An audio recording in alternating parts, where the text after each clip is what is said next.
ছোট বড় সকলেরই পছন্দের খাবার খেজুর গুড়ের পায়েস। আজ আপনাদের সাথে শেয়ার করব এই খেজুর গুড়ের পায়েসটা কিভাবে স্বল্প সময়ে লোভনীয় স্বাদে খুব সহজেই তৈরি করা যায়। তো চলুন দেখে নেই রান্নার পুরো প্রসেস।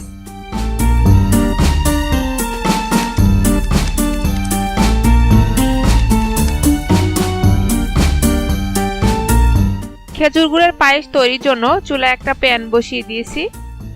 দিচ্ছি 1 লিটার দুধ,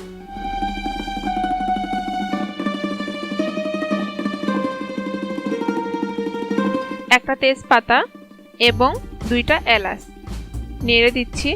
অনবরত নাড়তে হবে যেন নিচে লেগে না যায়।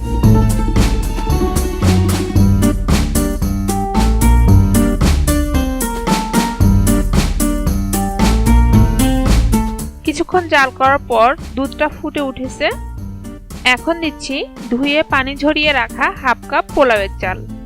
এখানে আপনারা বাসমতি কিংবা অন্য যে কোনো সুগন্ধি চাল ইউজ করতে পারেন। বারবার নেড়ে দিচ্ছি যেন নিচে লেগে না যায়।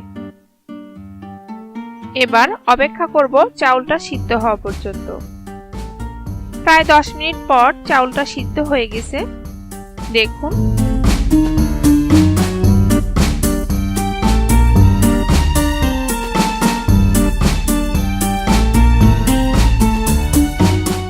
এখন এর মধ্যে দিচ্ছি 1 কাপ পরিমাণ খেজুর গুড়।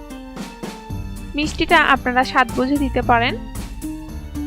গুড়টা দেওয়ার পূর্বে অবশ্যই আপনারা সামান্য একটু পানি দিয়ে গুড়টা জাল করে তারপর দিবেন, কারণ গুড়টা খুব ভালো মানের না হলে দুধটা ফেটে যেতে পারে। আমি যে গুড়টা ইউজ করেছি সেটা খুব ভালো মানের, সেজন্য রস না করে সরাসরি দিচ্ছি।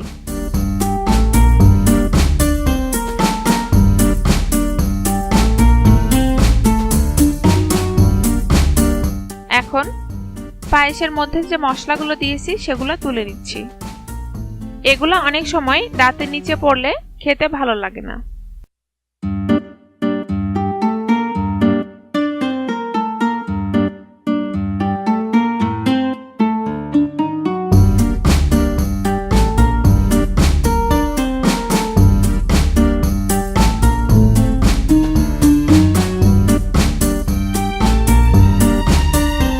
দিচ্ছি 1 চিমটি লবণ।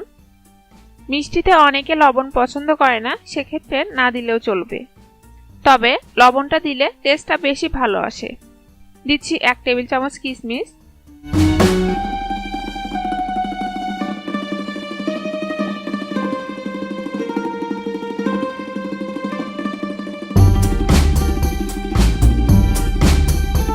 গুড় থেকে কিছুটা পানি বের হয়ে আসছে। এখন এই পানিটা শুকানো পর্যন্ত জাল করতে থাকব।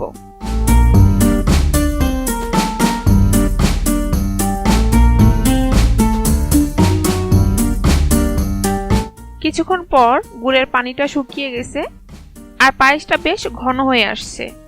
এবার চুলা থেকে নামিয়ে নিব। চুলা থেকে নামিয়ে আমি একটা সার্ভিং ডিশে নিয়ে নিচ্ছি।